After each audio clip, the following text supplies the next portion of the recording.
You're back live with us tonight here on In Focus. The Hawks say they've arrested 20 new suspects in connection with last year's July civil unrest. Authorities across the country executed arrests in various areas, including KwaZulu-Natal, Gauteng, Northwest, Free State, Western Cape, and the Northern Cape provinces. The 20 suspects are expected to appear before the Durban Magistrates Court tomorrow. They face charges ranging from conspiracy to commit public violence, incitement to commit public violence, and incitement to commit arson. In a statement, the Hawks say more arrests are imminent.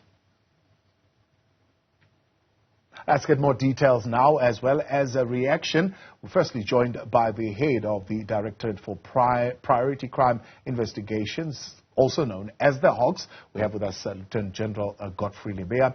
We'll also get, in a moment, reaction from Public Interest South Africa founder and chairperson Tebogo Khas.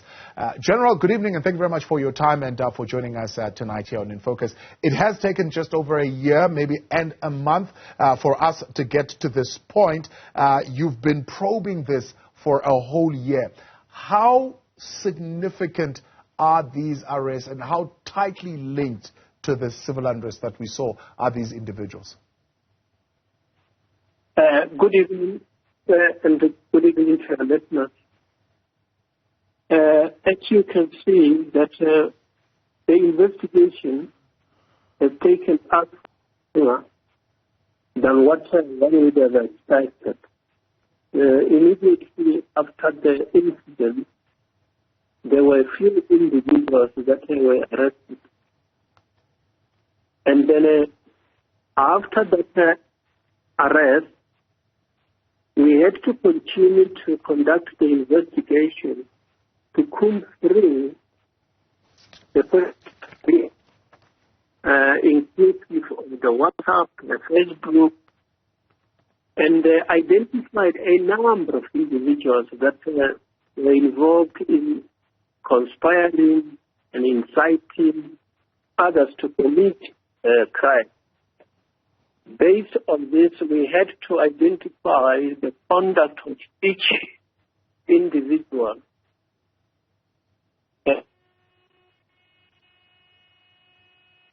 We had today to effect arrest on those that we believe we have got sufficient evidence for them to go and answer in court.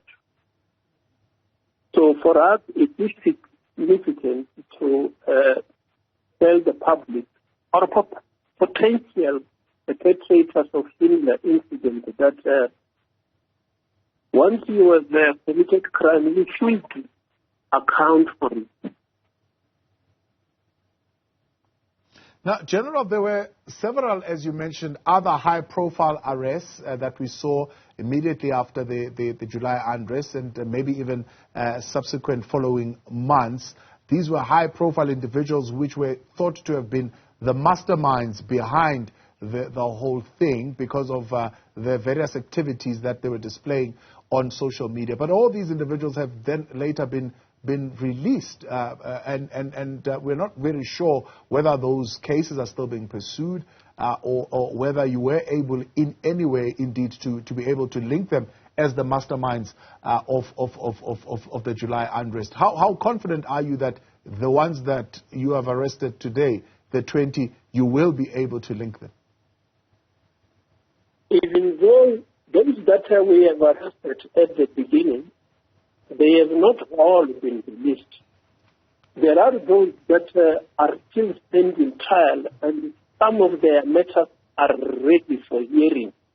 So trial dates have been set.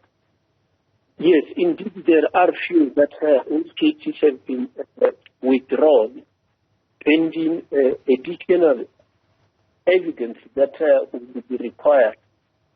So with these ones that we have arrested now, it has taken us longer than those that we arrested at the beginning. So we believe, which I think that also the prosecutors that have been involved in guiding the investigators are convinced that there is sufficient evidence for the individual to go and answer in court. Now, you are reporting here in your statement that the execution of these arrests happened in various areas from KwaZulu-Natal, Gauteng, Northwest Free State, Western Cape, and the Northern Cape. We are, of course, aware by and large of the incidents that happened in KwaZulu-Natal, in Gauteng, and maybe there are some that were reported here and there. It might have been in the Northwest.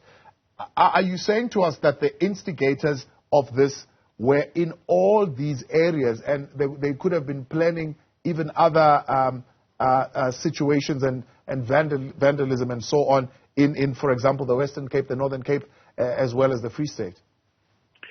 The places where we have arrested is where they are either living or where they are working. It doesn't necessarily mean the place where they have committed the offences. So you will see that they will be taken to a particular hall which have got jurisdiction with regards to the place where they have committed their crimes. Oh, and so they were in those particular areas or working in those areas, but as you put it, they'll be appearing now in the Durban Magistrates Court. They would have been involved, for example, in the plans of the unrest as executed in KwaZulu-Natal. Yeah, so that is the court that will have jurisdiction. The nitty-gritty will obviously be unpacked in court, but they themselves will be knowing where they were at the time of committing those offences. But I think that it is better to leave that one for court, which that question of jurisdiction might be asked, and then which may need to be responded to in court. We better not go to that one. Yeah. General, the line, they're letting us down a little bit, but I'm going to let you go in a moment. Just one final question. Are these individuals arrested classified as just instigators or the masterminds? Or do the Hawks actually make that distinction? No, we do not make that distinction. We are looking at the conduct of each individual. As I say, there were more than the one that we have arrested. And those that we have selected are the ones that have got specific acts that comply with the definition of crime. General, appreciate your time. Thank you very much. Let's leave it there for today. That is General Godfrey Lebeya there. He is with the Hawks. Now,